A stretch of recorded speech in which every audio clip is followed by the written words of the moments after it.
An impending global crisis. The world may soon run out of its most consumed natural resource. I know this sounds alarming, so let us all first take a deep breath and then imagine a substance that we've always considered available, easily accessible, and infinite. Like you just go out there and you see tons and tons of it around you. You take and you use without any consideration. And now this material is gradually slipping away. And according to climate scientists, this constitutes one of the greatest sustainability challenges of the 21st century. So what am I talking about? I'm talking about sand. And do you guys know that sand, even though it is the least appreciated resources on earth, it is still the most consumed after water. And sand is practically in everything we do these days. For example, sand is still, by percentage, the most important ingredient for all construction projects, roads, houses, bridges. So basically, sand is under our feet, in the walls around us, even in our toothpaste, cosmetics. And not only that, it is now increasingly in our pockets. I'm sure many of you may be wondering, what is he even talking about? Sand in our pockets. Yes, it is in our pockets, on our sideboards, our bedrooms, in our living rooms. You see, let me explain. Sand, gravel, and rock crushed together are melted down to make the glass used in every window, computer screen, and smartphone. Even more interestingly, sand is the primary material of silicon that is used to produce the microchips that is put in mobile devices and other smart appliances in your hands, pockets, and homes. Now, I can imagine the confusion on your faces. How can we run out of sand when sand is seemingly everywhere? I mean, 1/3 of the world land area is desert, and the Sahara Desert alone is growing at a rate of 48 kilometers per year. Yes, desert sand is in abundance, but desert sand is largely useless to us.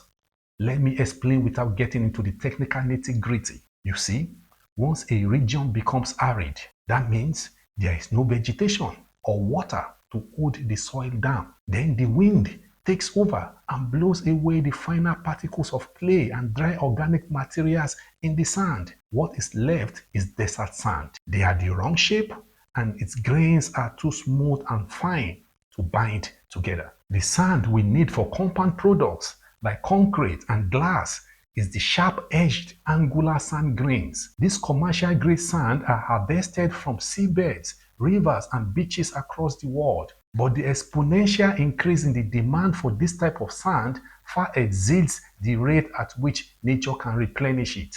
This is why the UN Environment Programme raised the alarm in April 2022 and warned of an impending global sand crisis.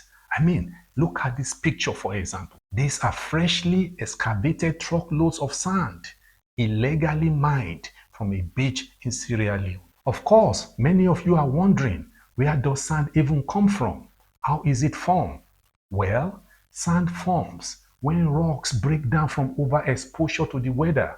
That is, rain, ice, wind, heat, and cold. These natural processes slowly break down hard rocks into smaller rocks, pebbles, and grains of sand. And when rivers flow from the highlands to the low-lying areas, they bring these sediments with them. So sand is the end product of many things, including decomposed rocks and organic byproducts. That is why when you pick up a handful of sand, you will spot a mix of hundreds of thousands of black, white, translucent, and sparkling grains.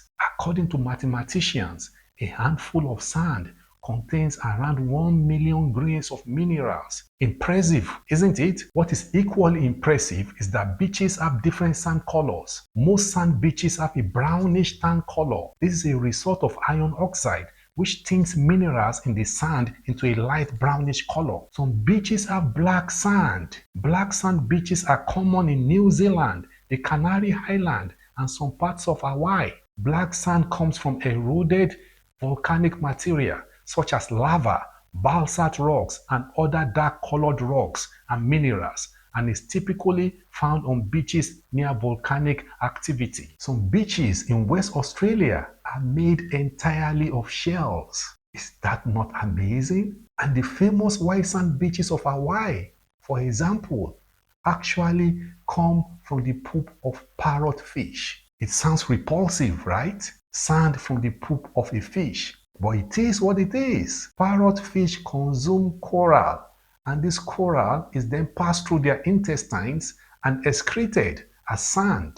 A parrotfish can produce hundreds of pounds of white sand each year. So the next time you are sunbathing in Hawaii, you are sunbathing on fish poop. Now, back to the issue at hand. Why are we running out of sand? Well, the answer is simple. 1. Shifting consumption patterns. Remember, we mentioned earlier, sand is now being used for so many things other than construction projects, like glass, electronics, in chemical productions, water filtration, detergents, cosmetics, toothpaste, paints. The list goes on and on. The second factor is the world's growing population and increasing urbanization. According to the World Bank figures, some 56% of the world's population, which is about 4.4 billion inhabitants, live in cities. This trend is expected to continue, with the urban population more than doubling its current size by 2050, at which point nearly 7 of 10 people will live in cities. Now imagine the number of houses, roads, and other infrastructure projects that will be needed to meet this demand. As of right now, according to the UN Environment Programme report, about 50 billion tons of sand is extracted annually, which translates to about 18 kilograms per person in the world. I mean, these are numbers that is difficult to wrap your head around.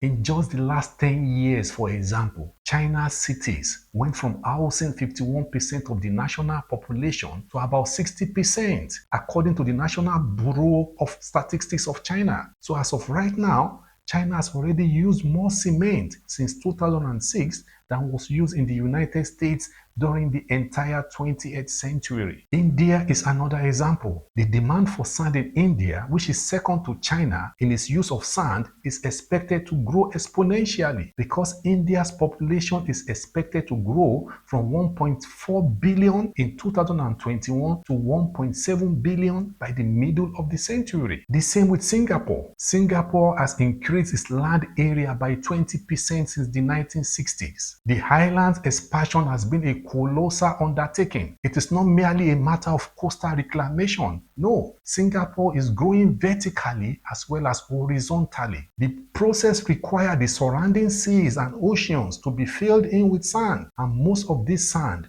was illegally mined from Malaysia, Cambodia, Vietnam, and Indonesia. Dubai is another example. The world famous Dubai's Palm Jumeirah is made from more than 3.2 billion cubic feet of ocean sand, most of which was imported from faraway Australia. Similarly, in Nigeria, Lagos is building a 9.7 square kilometer extension to its Atlantic shoreline. And as we all know, wherever quick money can be made, especially when it is unregulated, it attracts people of questionable characters. So inevitably, criminal gangs have taken over the illegal sand mining operations, which was ranked as the third most profitable crime in 2018 in a study by Global Financial Integrity. In fact, in India, for example, the sand mafia is considered one of the most powerful and violent organized crime groups in the country, and they have murdered more than 400 people, including police officers, government officials, and local activists, according to reports. Likewise, in South America, Kenya, Gambia, Sierra Leone, and Indonesia, sand mafias have injured and killed dozens of people. Some were shot, hacked, and burnt to death. Who could have thought that sand, a gift from nature, could dangerously turn lethal?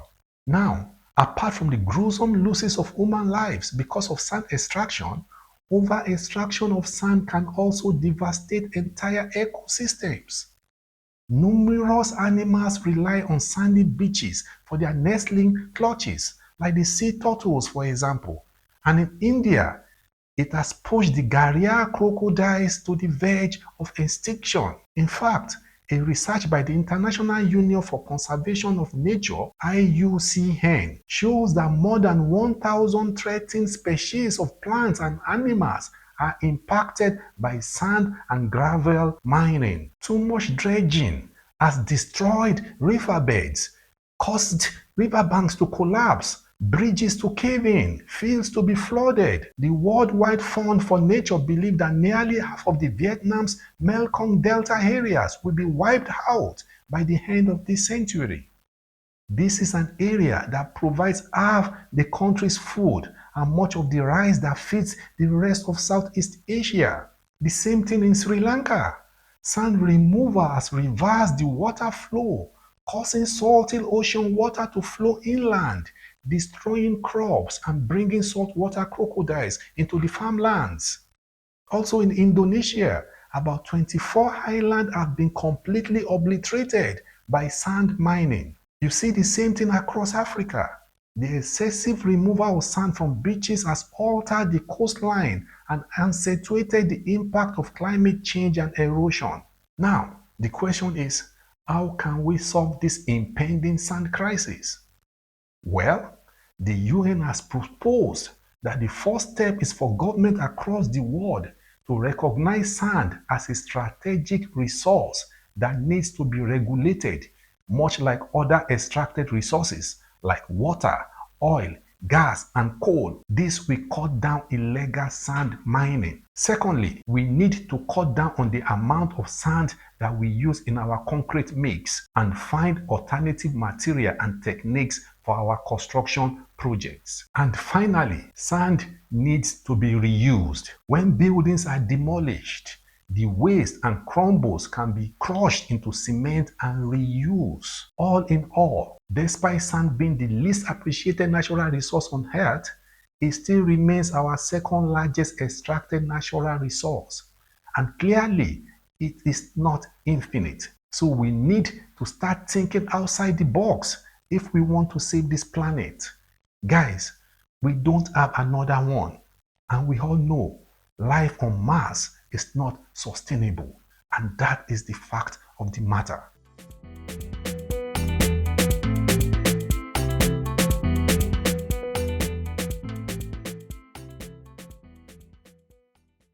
Thank you guys for watching this video, and let me know what you think in the comment section. And if you enjoyed this video, give it a thumbs up, share and subscribe. Looking forward to seeing you next week on another episode of What? Facts of the Matter. And until then, please stay safe.